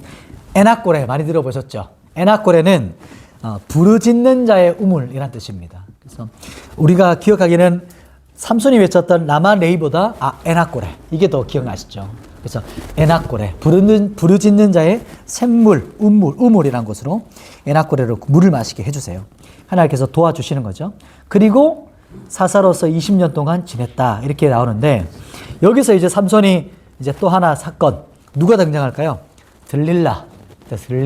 그래서 여기서 하나 잘 기억나는 게 들릴랑 말랑 이렇게 해서 했던 삼손의 귀에 계속해서 외쳤던 계속해서 유혹했던 여인 그게 바로 들릴라입니다. 삼손 들릴라를 사랑해요. 이 삼손이 기생이거든요. 들릴라는. 그래서 이 들릴라를 사랑해서 그 여인에게 빠집니다. 그러니까 들릴라는 어떤 인물이었냐면 그러니까 블레셋 사람의 스파이였어요. 근데 지금으로 보면 꽃뱀. 그러니까 블레셋이 한 사람을 보낸 꽃뱀인 거예요. 그런데 여기에 빠져서 헤어나지 못하는 거죠. 그러니까 들릴라가 귀에 대고 말하는 거죠. 계속 당신의 힘의 근원 어딥니까? 이렇게 계속해서 물어요. 얼마나 미모가 뛰어났을지 우리가 상상이 안 되지만 아무튼 계속해서 물어요. 3번 반목에 속아요. 속았는데도 어떻게 되죠? 거기 계속 있어요. 그냥 똑같은 그 질문에 블레셋에 속았는데도 불구하고 삼손은 그냥 들릴라만 계속 원해요. 거기에 묶여 있어요. 떠나지 않습니다. 이 모습을 보면서 우리가 죄인으로 사탄에게 묶여있는 우리의 모습 떠나지 못하는 거예요. 그 죄에 묶여서 그냥 질질 끌려다니는 노예로 살아가는 거예요. 그리고 들릴라가 날마다 이제 재촉해요. 속았는데도 들릴라가 그 주도권을 잡고 있어요. 계속 조르고 재촉하고 그랬더니 이 삼손이 막 죽을 지경이에요. 번뇌 때문에. 그것 때문에 죽일 지경이다 이렇게 성경이 말하거든요. 그러니까 번뇌로 지금 죽을 지경이 되면 안 되죠. 어떻게 되는 걸까요? 당장 도망쳐 가야죠. 나와야죠, 거기를. 여기서 우리가 요셉과 삼손이 얼마나 많이 달라요. 요셉은 시작하기도 전에 뛰쳐나가잖아요. 옷 벗고 그냥 뛰쳐나가는데 삼손은 끝까지 거기 있어요. 그냥 죽을 지경인데 거기 계속 있는 거예요. 아니, 거기 딱 끊어내고 도망쳐 나와야죠. 근데 날마다 유혹하는데 거기에 계속해서 있는 거죠. 그래서 거룩을 향해 도망쳐 나간 요셉과 완전히 상반된 모습, 이 삼손의 모습이 나오는 거죠. 결국에 안타깝지만 17절 쭉 이야기를 좀 스킵해서 17절에 보면 16절 나오죠. 날마다 삼손의 마음이 어때요? 번뇌로 죽을 지경에 막 애가 끓는 거예요. 계속 옆에서 막 귓속말로 어떻게 되냐고 계속 물으니까 말해줄 수는 없고 어떻게 해 막 고통스러운 그럼 상상이 되시죠? 근데 17절 드디어 삼손이 정신이 돌았어요. 이제 진심이 드러나요. 그렇죠. 이제 진심을 말하면서 내 머리카락은 한 번도 자라지 않았다. 이렇게 머리 따갖고 살았겠죠. 이렇게 묶어 살았을 거예요. 그래서 내 머리카락은 삭도를 되지 않았는데 나는 하나님의 거룩한 나시린이라고. 이방 여인한테 그 고백을, 믿음의 고백을 지금 여기서 하고 있어요. 나는 나시린이라고 말을 하고 있는 거죠.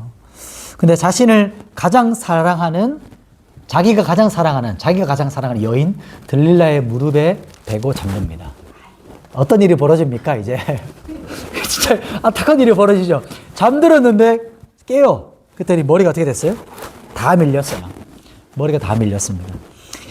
여기서 우리가 또 한 가지 볼 수 있는 거는 머리에 힘이 있었다기보다 그래서 뭐랄까 샤머림 쪽으로 머리 막 빠질 때마다 힘이 막 점점 줄어들고 그렇다기보다 이게 언약이에요. 뭐냐면 머리를 깎지 않는다는 것은 머리가 점점 길어지겠죠.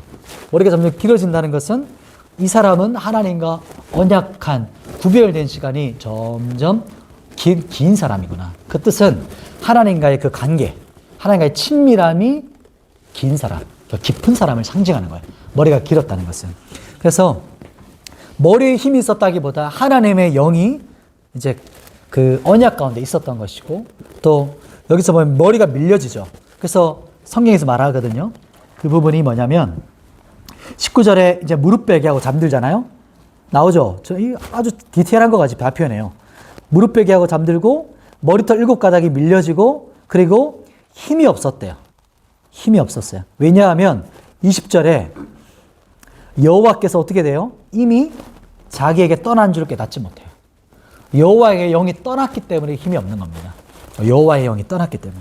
그래서 여호와의 영이 떠나고 자기가 밀린 것도 모른 채 어떻게 외치면서 나가냐면 20절에 삼손이 잠에 깨어서 외쳐요. 내가 정과 같이 나가서 몸을 떨치리라. 이렇게 막 이렇게 자기가 힘이 있는 것처럼 원래부터 자기에게 힘이 있었던 것처럼 외쳐요. 그러나 그렇지 않았죠. 그 힘의 근원이 누구시신 거죠? 여호와 하나님이셨거든요. 근데 삼손은 자기가 이제 몰라요. 자기가 원래부터 했다고 생각하는 거예요. 여호와의 영 때문에 했던 거예요.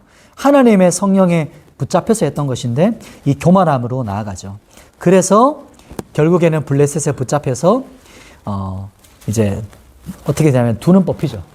난 저기서 여기 진짜 처음 읽을 때 설마 했어요. 여기 뭔가 반전이 없구나. 그냥 눈이 뽑혔어요. 두 눈 뽑혔고 블레셋에 잡혀가서 맷돌 돌리는 신세가 돼요. 그리고 맷돌 신세가 되고 여기서 하나의 또 하나님의 가능성, 하나님의 복선, 하나님께서 복선을 시작하시는데 22절 같이 한번 읽어볼까요? 16장 22절입니다. 시작. 그의 머리털이 밀린 후에 다시 자라기 시작하니라. 아멘.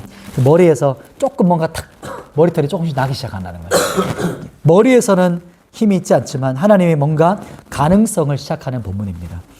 그리고 블레셋 방백들이 놀잇감으로 제주 부려보려고 제주 보고 싶어가지고 이제 삼손 불러내요.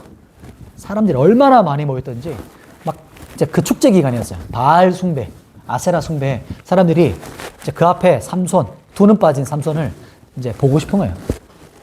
그래서 놀잇감으로 불러냅니다. 그때 마지막 삼손의 죽음의 현장이 시작돼요. 그래서 그 바알 신전에 다곤 신전에 다곤 큰 제사를 하는 그 신전에 이제 불러내서 그 신전을 버티고 있는 큰 기둥에 그 사이에 삼손이 기대요. 그리고 나서 그 사이에서 이것을 밀었든지 당겼든지 알 수 없지만 확실하게는 이 기둥을 넘어뜨립니다. 힘으로. 그래서 그때 하나님께 외치죠. 간구합니다. 하나님, 이번 한 번만 부르짖어 외칠 때 한 번만 강하게 하사 이 블레셋 원수를 단번에 갚게 앞서서 이렇게 부르짖어 외쳐요. 그때 하나님께서 그 기도에 응답하시고 그 양손으로 그 기둥을 무너뜨리고 그때 삼손이 죽을 때 많은 사람들이 죽어요. 가장 많은 사람들. 그 전에 죽였던 자들보다 더 많은 자들이 죽죠. 그때 몇 절이죠? 이 30절. 그죠? 30절에 삼손이 죽을 때 죽인 자가 살았을 때 죽인 자보다 훨씬 많았다. 엄청나게 많은 그 무리들이 그 신정과 함께 완전히 다 진멸당하는 그 모습을 통해서 삼손이 죽고 마지막 32절에 삼손의 사사의 20년이 마무리가 됩니다. 그리고 이제 12번째 사사가 끝이 나고 나서 근데 여기서 또 사사기가 끝나지 않고요. 17절에 조금 연결되어져. 미가 제사장이 나와요. 그러니까 레인이 나오거든요. 레인. 그래서 17장부터 마지막 부분에는 이제 레인과 제사장 사람들이 나오는데 이 두 사람이 얼마나 타락했는지를 보이면서 이스라엘 당시 얼마나 이제 어두웠는 것을 이게 여기서 또 나타내고 있어요. 그 부분을 짧게 한번 살펴볼게요. 이제 마지막 부분인데요. 17장에 미가 등장하는데 미가는 어떤 인물이었냐면 은을 잃어버리고 도둑질한 사람을 막 저주해요. 자기 은이 잃어버렸기 때문에 막 저주하는데 그때 갑자기 아들이 은 가지고 오는 거예요. 어머니 은 제가 가져갔어요. 했더니 갑자기 축복으로 바뀌어요. 우리 아들 축복 받아라 이렇게 막 이게 무슨 의미일까요? 그러니까 자기 마음대로 해요. 자기 마음대로 막 저주 막 퍼부었다가 막 축복했다가 자기 마음대로 해요. 이게 바로 이제 사사기의 표본이죠. 자기 마음대로 했는 거. 그리고 17장 6절에 보면 그리고 나서 뭐라고 말하죠? 성경이 그때 이스라엘 왕이 없었으므로 아까 우리 한번 읽었죠. 사람마다 자기 성견에 오른 대로 하겠다. 딱 그 표현인 거예요. 자기 마음대로 하는 거죠. 그리고 나중에 어떻게 되냐면 그 은을 가지고 이 은을 사실 좀 쓰기가 뭐하잖아요. 이게 인 같은 사람 막 저주했는데 그래서 이걸 녹여가지고 신상을 만듭니다. 그러니까 신상을 만들고 또 어떻게 하면 자기 아들 중에 제사장을 삼아요. 진짜 자기 마음대로죠. 그래서 자기 마음대로 했다가 또 나중에 레인을 만났는데 그 레인을 자기 집 제사장으로 고용해요. 고용한다고. 이 표현이 참 맞아요. 고용합니다. 그런데 18장 넘어가 볼게요. 18장에 그 17장 이야기거든요. 18장에 보면 그때 또 이스라엘 왕이 없었고 또 이렇게 표현을 시작하죠. 그때 땅을 구하는 중에 단지파 사람들이 약했잖아요. 그러니까 땅을 지금 막 찾아다니는 거예요. 그래서 미가 집에 이르렀는데 그때 레인을 봤더니 너 레인이야? 그러면 우리 지파 제사장에 무력으로 데려가요. 별의별 일이 또 일어나죠. 또 제사장 그거 끌려갑니다. 근데 19절 20절에 보면 이 제사장으로 끌려가는 레인이 어떻게 되냐면 그때 가면서 에봇과 드라빔과 새긴 우상을 가져가요. 레인인데 제사장인데 뭘 가져가요? 우상을 가져가요. 이게 무슨 의미입니까? 레인과 제사장인 사람이 이런 상태라는 거예요. 지금. 그러면 이스라엘 백성들의 영적 상태가 어떻다는 걸까요? 더 말할 것도 없죠. 완전히 영적인 암흑기. 지금 완전히 영적으로 초토화된 상태를 지금 말하는 겁니다. 이 사사기가. 레인이고 하나님의 제사장이라는 사람이 이 정도 상태예요. 말할 것도 없는 거죠. 그리고 마지막 17장에 보면은 마지막 부분에 17장 마지막 부분에 보면 하나님의 제사를 섬기는 구별된 제사장을 부각시키는 거예요. 레인의 내 제사장 이렇게 부각시키는 걸 말해주면서 이스라엘의 영적 상태를 우리에게 반증해 주는 겁니다. 이 마지막 대지가요. 그리고 이제 19장 넘어가 볼게요. 19장에서는 이제 레인인데 또 레인이 나오죠. 레인인데 누가 있어요? 첩이 있어요. 이제 일반 이제 이스라엘 백성들은 말할 것도 없겠죠, 이제. 레인인데 첩이 있습니다. 그런데 이게 끝이 아니에요. 이 정도가 끝이 아니에요. 극단으로 가요, 이제. 완전히 끝까지 치우십니다. 그러니까 어떤 일이 벌어지냐면 도망간 첩을 이제 다시 데려오는데 베냐민 지파 기브아의 집에 이제 한 노인의 집에 들어가거든요. 근데 불량배들이 그 집을 둘러싸요. 그리고 뭐라고 말하냐면 19장 22절에 보면 불량배들이 그 집을 둘러싸면서 노인에게 그 사람 나오라고 우리가 그와 관계하리라 이렇게 말해요. 관계한다는 것은 대화하겠다, 뭐 이렇게 속으로 하겠다 이런 게 아니에요. 그렇죠. 뭐냐면 그 사람이랑 우리 성적 관계 할 거야. 동성 성관계 할 거니까 당장 나오라 그래. 그 당시 문화 알겠죠? 남자들이 여자와 관계하는 그 성적 관계를 넘어서는 거 지금. 첫 가지는 거 그 정도로 끝난 거 아니에요. 이제는 동성 성관계를 처음 보는 남자 봤더니 이 사람들이 막 성적 관계 막 들끓는 거예요. 막. 그래서 그 사람을 막 어떻게든 하고 싶어서. 근데 여기서 또 끝이 아닙니다. 이 사람이 이게 좀 엽기적인데 첩을 바깥으로 보내요. 첩을 바깥으로 보내서 그 첩이 밤새 그 사람들이 유린당하고 능욕당하고 문고리를 잡고 죽어 있어요. 아침에 나가려고 봤더니 또 여기서 또 끝이 아닙니다. 이 정도가 끝이 아니에요. 이 시체를 데리고 나귀에 싣고 집에 가서 시체를 닭을 떠요. 엽기적이죠. 12덩이를 떠서 어떻게 하냐면 각 지파에 보내요. 충격적이죠. 그래요. 진짜 이 12지파가 이 각으로 뜬 이 시체를 받고 사람들이 다 엽기적인 일 때문에 모여듭니다. 미스바에 20장에 보면 미스바에 모여들어서 기브아 사람들을 진멸하라고 해요. 이 기브아에 있었던 일이잖아요. 근데 기브아를 진멸하고 했더니 기브아에 속했던 지파가 베냐민 지파거든요. 베냐민 지파가 막았어요. 이제 어떤 일이 벌어질까요?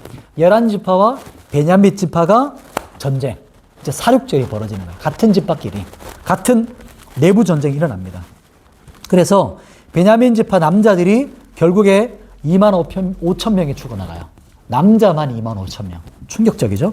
그래서 그 탓을 자기들이 싸웠잖아요. 자기들이 진멸시켰거든요. 전쟁하지 말랬는데 하나님께서도 나중에 막 물을 때 실패하게 하면서 전쟁을 하나님께서 허락하지 않는데 자기들이 끝까지 가요. 어떻게 그렇게 해서 지파 한 지파가 씨가 말라가는데 그런데 여기서 이 책임을 누구한테 돌릴까요?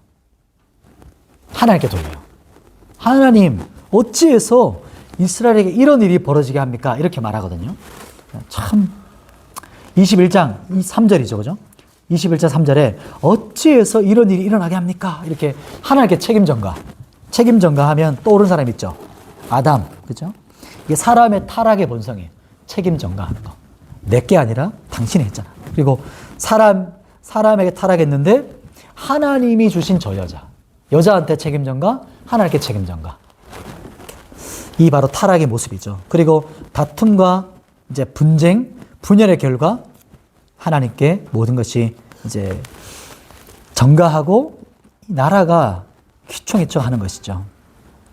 그렇게 나서 이제 전체를 정리하는 것이 21장 마지막 절, 25절 같이 한번 읽어보도록 하겠습니다. 사사기 전체가 핵심 정리가 되는 겁니다. 같이 한번 읽어볼까요? 시작. 그때 이스라엘에 왕이 없으므로 사람이 각기 소견에 옳은 대로 행하였더라. 아멘. 이렇게 마지막 핵심이 정리되면서 마무리합니다. 이제 우리 성경 요거 교재 그 다음 장 한번 넘겨볼게요. 룻기는 조금 더 빠르게 잠시 한번 살펴보도록 할게요. 한 10분 안에 한번 해보도록 하겠습니다. 자, 우리 룻기 그 다음 장 넘기면 나오죠. 룻기인데 룻기는요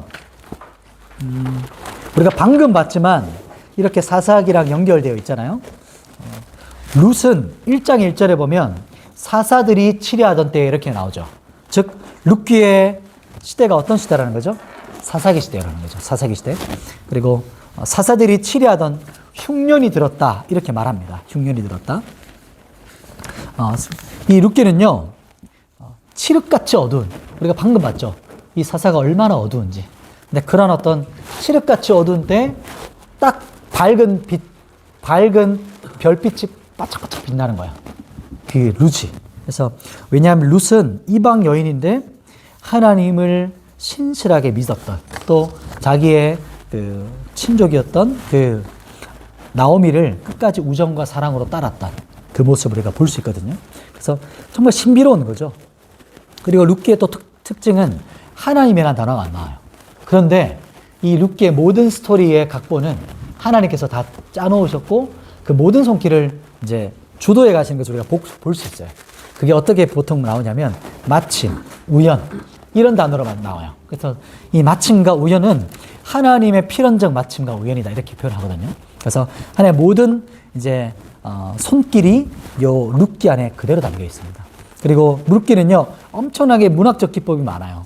완성도가 엄청나게 높은 책입니다. 그래서 하나씩만 봐도 엄청나게 많이 볼 수 있지만 오늘은 그걸 다 볼 수 없고 본격적으로 핵심만 딱딱 넘어가면서 보도록 하겠습니다. 자, 룻기 시작 이제 스토리 볼게요. 1장에 보면 사사들이 치료하던 때 흉년이 들어요. 흉년 때문에 원래 베들레헴이었거든요. 집이. 근데 베들레헴에서 이방으로 내려가요. 베들레헴은 빵집이거든요. 베들레헴. 그래서 베들레헴이란 뜻이 빵집이란 뜻입니다. 그래서 우리는 이제 떡이라고 표현하지만 빵이 있는 집이거든요. 뜻 자체가, 도시가. 그래서 지금도 베들레헴은 빵이 엄청 맛있대요. 그리고 저렴하다 하더라고요. 지금도 그래요. 그죠? 꼭 가시면, 이스라엘 가시면, 성지순례 하면, 여기 가서 빵 먹고 오는 거. 아무튼, 이제, 베들레헴 빵집인데, 빵집에 뭐가 없어요? 빵이 없어요. 이게 말하는 거죠. 빵이 가득해야 되는 쯤에 흉년 때문에 빵이 없어서, 이제, 그곳에서 떠납니다. 그러니까 이스라엘 영적 기갈을 말하는 거예요. 이스라엘 가운데 영적인 기갈이 맞았다는 것이죠. 그래서 한 사람이 아내 나오미, 기억나시죠? 나오미와 두 아들 데리고 가는데 모압에 내려가죠. 모압에 내려가는데 남편도 죽고 또 누구도 죽어요? 두 아들 다 죽어요. 갑자기 생가부 세 명생입니다. 나오미와 가부들. 그래서 나오미가 며느리에게 가라 그래요. 오르바와 룻에게 돌아가라. 너에게 무슨 소망이 있겠냐? 지금 무슨 희망이 있냐? 그래서 눈물로 오르바는 집으로 가고 그런데 룻은 나오미를 붙쫓았더라 이렇게 말합니다. 그래서 16절에 보면 1장 16절에 룻의 믿음의 고백이죠. 같이 한번 읽어볼까요? 1장 16절 시작. 룻이 이르되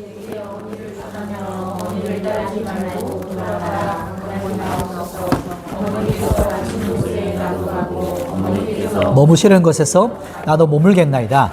어머니의 백성이 나의 백성이 되고 어머니 하나님이 나의 하나님이 되시리니. 아멘.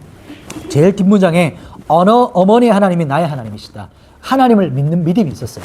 경험적 믿음이라고 합니다. 그래서 아무런 소망이 눈에 보이지 않지만 하나님에 대한 신뢰, 이 믿음을 가지고 가요. 그래서 또 나오미에 대한 사랑이죠. 우정이 이 안에 있거든요.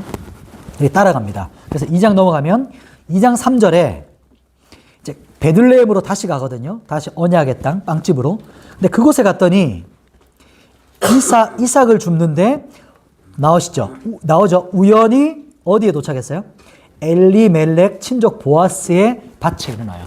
근데 그 밭이 이르렀는데 그때 또 4절에 첫 번째 뭐라고 나오죠? 마침이라고 나오죠. 그냥 우연히 갔어요, 밭에. 근데 거기는 나중에 자기 남편 될 집 거기 밭이에요. 근데 또 그때 우연히 갔잖아요. 근데 마침 누가 왔어요? 자기 남편 보아스가 와요. 하나님의 필연적인 이 만남들이 일어나는 것이죠. 여기 때부터 볼 수 있죠.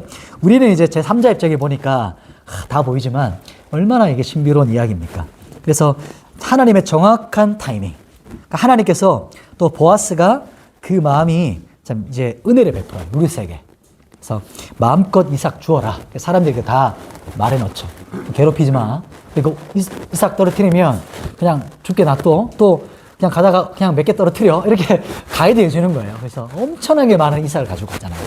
하여튼 이런 첫 만남을 들었는데 3장. 이 만남이 나오미가 그 이야기를 듣고 범상치 않은 거예요. 뭔가 딱 감이 오는 거죠. 그래서 나오미가 룻을 어떻게 하냐면 연애 코칭 해줍니다. 어떻게 해줄지를 말해줘요. 자, 추수 때가 왔지. 너 그 추수한 곡식달 앞에 잠들어 있는 우리의 친족 기업 물을 자 그죠? 보아스에게 가서 그 옷자락 밑에 발을 덮어. 그 잠들어 있어. 이렇게 코칭해 줍니다. 그래서 코칭을 듣고 이게 조금 너무 좀 적극적이잖아요. 좀 그 당시로 봤을 때 너무도 파격적이죠. 성적인 느낌도 있거든요. 그런데 그 코칭 앞에 갑니다. 그래서 3장 9절이거든요. 어떻게 하냐면 같이 한번 읽어볼까요? 3장 9절에 이런 일이 벌어집니다. 같이 읽겠습니다. 시작. 이르되 내가 누구냐 하니 대답하되 나는 당신의 여종 루시오니 당신의 옷자락을 펴 당신의 여정을 덮으소서. 이는 당신이 기업을 물을 자가 됨이니이다 하니. 아멘. 여호와 하나님의 날개 그늘 아래 덮이는 거. 시편에 나오죠. 이게 하나님의 보호를 상징합니다. 그래서 룻이 보아스에게 적극적으로 다가갈 행동을 해요. 그래서 룻을 어떻게 표현하냐면 당신이 현숙한 여인이다. 그리고 그 당신은 그 잠언 31장에 나오는 현숙한 여인, 나중에 한번 나누겠지만 그 여인이다. 그리고 나보다 앞선 기업 물을 자가 있습니다. 이제 약속해 주기를 원하지만 나보다 앞선 자가 있는데 그가 혹 이제 기업 물으지 않기로 한다면 제가 기업 물으겠다. 이렇게 언약을 해줘요. 그래서 그 다음이라고 말하면서 3장 12절에 그렇게 말해주죠. 그리고 나서 18절, 3장 18절, 마지막 18절에 보면 참 이제 나오미의 믿음의 고백이 나옵니다. 뭐라고 말하냐면 그 사람이 오늘 이 일을 성취하기 전까지 전에는 쉬지 아니하리라 하니라. 아멘. 이렇게 말합니다. 뭔가 이 보아스가 하나님의 열심을 이룰 때까지 그가 멈추지 않을 것이다 라고 하는 신약의 고백처럼 나와요. 그러니까 나오미의 고백이 하나님께서 이룰 것에 대한 믿음의 고백으로 나오는 이 뉘앙스가 이 안에 포함되어 있습니다. 그래서 3장 18절에 이렇게 기업 물을 그 이룰 때까지, 그 일을 성취할 때까지 이룰 것이다 라고 말하면서 드디어 4장 1절 마지막 장에 나오는데요. 4장 1절에 이제 보아스가 또 이제 움직이는데 여기서 또 하나님이 각본을 쓰셨어요. 하나님의 열심과 마침이 여기 등장합니다. 보아스가 지금 성문에 이르렀거든요. 성문에 이르렀는데 그때 마침 누가 나왔어요? 성문에 갔더니 마침 기업 물을 자가 먼저 왔어요. 뭐 전화한 것도 아니잖아요. 그 당시엔 전화기도 없어요. 근데 성문에 갔더니 마침 그가 와요. 그래서 맞춰 대화해요. 그래서 정확한 여기서 고엘은요. 이제 기업 물을 자 이제 나오는데 여기서 드디어 이제 룻기의 가장 핵심 주제가 나옵니다. 여기서 그냥 말로 할게요. 고엘이라는 단어인데요. 고엘. 그래서 고엘은 기업 물을 자입니다. 한번 적어 놓으시면 좋을 것 같아요. 기업 물을 자. 룻기 전체에 간통하고 로마서 전체의 주제죠. 속량이란 뜻입니다. 그래서 기업 물을 자란 뜻은 속량이란 뜻이고요. 그리고 구속이란 뜻이에요. 구속. 그러니까 더 쉬운 말로 값을 치르는 거예요. 값을 치렀다. 기업 물을 자로 보아스가 자원해요. 자기가. 그는 굳이 기업 물으지 않아도 되거든요. 또 자기가 첫 번째도 아니에요. 그리고 자신이 이것을 기업 물을 자가 된다는 것은 자신이 기업을 포기한다는 거거든요. 다른 집안의 기업을 물려줘야 돼요. 그 뜻을 갖고 있어요. 그런데 그 다른 집안의 기업을 물려주는 것인데 그것을 듣고 첫 번째 기업 물을 자가 포기해요. 나 안 할 거야. 왜냐하면 내게 포기해야 되는데 내가 손해 당해야 되는데 나 안 해. 이렇게 신을 벗고 이제 당신이 하라 이렇게 합니다. 그랬더니 그때 이 보아스가 일어나서 그 기업을 물려줍니다. 그리고 자기 기업을 내려놓고 포기하고 이 엘리멜렉, 룻의 가문, 나오미의 가문의 기업을 물려주죠. 더 정확히 말하면 속량해 준다는 거예요. 값을 치러줍니다. 그러니까 전적인 하나님의 은혜와 은총을 말하는 거예요. 여기서 바로 피가 흘러가는 것입니다. 여기가. 그래서 구약이지만 신약과 딱 맞아 들어가는 곳이에요. 여기가 4장 부분이. 그래서 예수 그리스도시죠. 그분이. 그래서 궁극적으로 이 보아스는 예수 그리스도를 말해요. 그래서 예수 그리스도가 이 땅에 오셔서 신랑 되신 예수님이 신부된 교회를 사시는 거예요. 그래서 예수님께서 이 땅에 오셔서 우리 죄인된 우리 아무런 소망도 없어요. 완전히 다 무너졌어요. 아무런 가능성도 없고 완전히 그냥 끝장난 집안에 나를 구속하셔서 자신의 신부로 삼아주신 것. 이걸 바로 여기 나오는 사건입니다. 그래서 예수님께서 이 땅에 오셔서 보아스와 같이 룻된 우리 인생, 아무런 소망 없는 우리 인생에 찾아오셔서 우리를 값으로 사주시고 우리를 신부로 삼아주신 사건.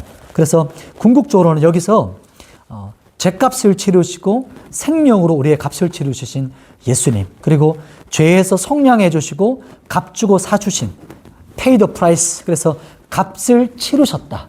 값을 이미 완료하셨다라고 하거든요. 그래서 예수님께서 십자가상에서 요한복음 외치죠. 다 이루었다라고 외치잖아요. 그게 헬라어로 한 단어입니다. 테테르스타이라고 온 도성에 들을 수 있도록 외치거든요.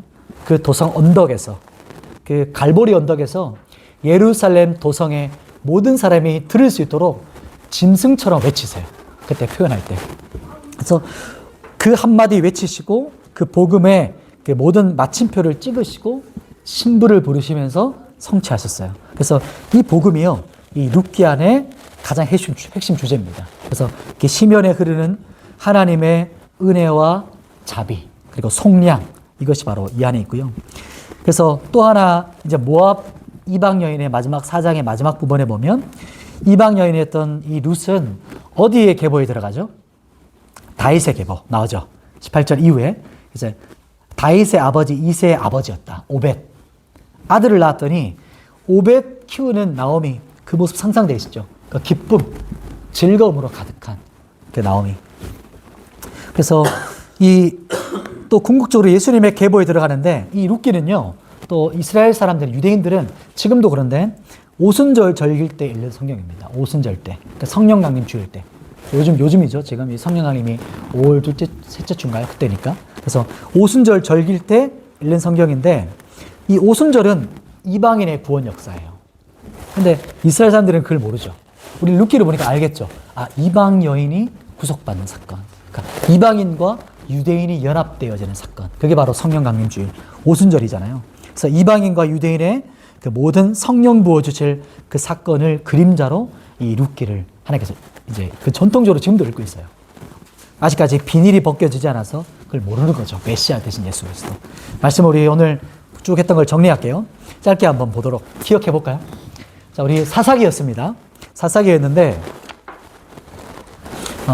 사사기는 영적 암흑기였죠. 암흑기. 그리고 다른 세대가 일어나면서 시작됐어요. 첫 사사 온니엘. 그리고 둘째 장애가 있었던 에훗. 그리고 여자 스보라 누구였죠? 드보라. 그래, 드보라 바락. 야일이 이제 성취하죠. 그 다음에 다섯 번째가 기드온. 기드온은 좀 디테일하게 썼지만 바알과 싸우는 정체성. 그리고 기드온과 300용사. 그래서 전쟁에 승리하죠. 사사인데 불량배 같은 입다가 있었어요. 그리고 잘못된 소원을 해서 딸이 죽게 됩니다. 그리고 나신인 삼손, 가장 최악의 사사였지만 교만, 성적 타락, 자신이 완전 파괴돼요. 그럼에도 하나님께서 그 부르짖음을 들으시고 회개하 들으시고 블레셋의 원수를 갚으십니다. 그리고 마지막 엽기적이었던 사건들이 내리막길이 레인을 보여줬고 민족끼리 전쟁 때문에 완전히 한 지파가 망할 지경까지 갔죠. 왜냐하면 그 땅에 왕이 없으므로 각기 자기 소견에 옳은 대로 행했기 때문에. 그것이 사사기 전체의 핵심 정리였습니다. 룻기 하면 나오미를 붙여찼던 룻이 있었고 어머니 하나님 나의 하나님이다. 그리고 고엘 핵심 주제는 하나님께서 이제 모든 것을 이루셨는데 고엘 기업 물을 자. 이게 바로 보아스가 하나님의 열심을 이루죠. 그래서 예수 그리스도의 그 그림자 보아스. 이 땅에 오셔서 소망 없고 무너진 우리의 기업을 이어주셔서 신부된 교회를 삼아주셨던 예수님.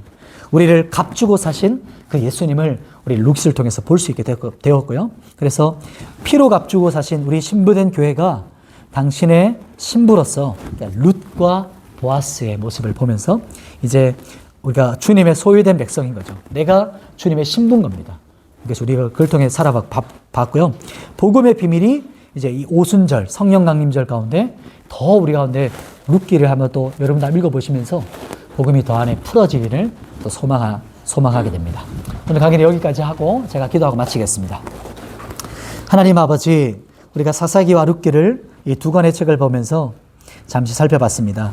우리에게 주셨던 이 말씀, 생명의 말씀, 진리의 말씀이 우리 마음 가운데 충만하게 더욱더 가득가득 채워주시기를 간절히 소망하고 우리 함께했던 우리 한 분 한 분 가운데서도 지혜와 계시의 영, 주님의 조명하심의 빛이 비춰져서 말씀의 빛이 비춰지고 우리의 눈이 열려지고 우리의 영적인 비닐이 벗겨져서 사울처럼 하나님을 진짜로 알 수 있도록 예수 그리스도를 발견할 수 있도록 은혜를 부어 주시옵소서.